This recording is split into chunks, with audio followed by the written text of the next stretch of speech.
Bible വിതരണം ചെയ്യുന്നതോ സുവിശേഷ പ്രഘോഷണം നടത്തുന്നതോ ഉത്തർപ്രദേശിലെ മതപരിവർത്തന നിരോധന നിയമപ്രകാരം കുറ്റകരമല്ലെന്ന് അലഹബാദ് ഹൈക്കോടതിയുടെ ലക്നോ ബെഞ്ച്. ബൈബിൾ വിതരണം ചെയ്യുന്നതും സുവിശേഷ പ്രഘോഷണം നടത്തുന്നതും ഭരണഘടനയുടെ 25-ാം അനുച്ഛേദം ഉറപ്പു നൽകുന്ന അവകാശമാണെന്ന് കോടതി ചൂണ്ടിക്കാട്ടി. പ്രലോഭനം, ബലപ്രയോഗം, വഞ്ചന എന്നിവയിലൂടെ മതം മാറ്റാൻ ശ്രമിച്ചാൽ മാത്രമേ അത് 2021 നിയമപ്രകാരം കുറ്റകരമാകൂ.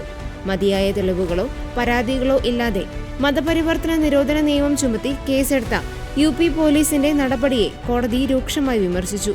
രാം കോവൽ പ്രസാദും ഏതാനും പേരും ചേർന്ന് നൽകിയ ഹർജിയിലാണ് കോടതിയുടെ നിർണായക ഇടപെടൽ.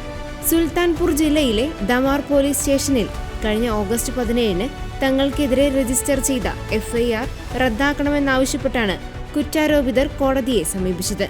ഉത്തർപ്രദേശിലെ ഏറെ കർക്കശമായ മതപരിവർത്തന നിരോധന നിയമപ്രകാരം 2023 ഭാരതീയ ന്യായ സംഹിത പ്രകാരവും വിവിധ വകുപ്പുകൾ ചേർത്തായിരുന്നു FIR തയ്യാറാക്കിയത്.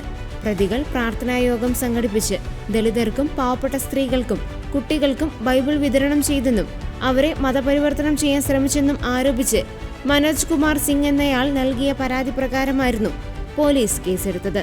എന്നാൽ ബൈബിളുകളും LED സ്ക്രീനും കൈവശം വെച്ചുവെന്നതിന്റെ പേരിൽ മാത്രം ഒരാളെ നിർബന്ധിത മതപരിവർത്തനം ആരോപിച്ച് അറസ്റ്റ് ചെയ്ത പോലീസിന്റെ നടപടി അതിരുകടന്നതാണെന്നും പ്രലോഭനമോ ബലപ്രയോഗമോ നടന്നതായി തെളിയിക്കാൻ സാധിക്കണമെന്നും ജസ്റ്റിസുമാരായ ബബിത റാണി, അബ്ദുൾ മൊയ്ൻ എന്നിവരടങ്ങിയ ഡിവിഷൻ ബെഞ്ച് വ്യക്തമാക്കി.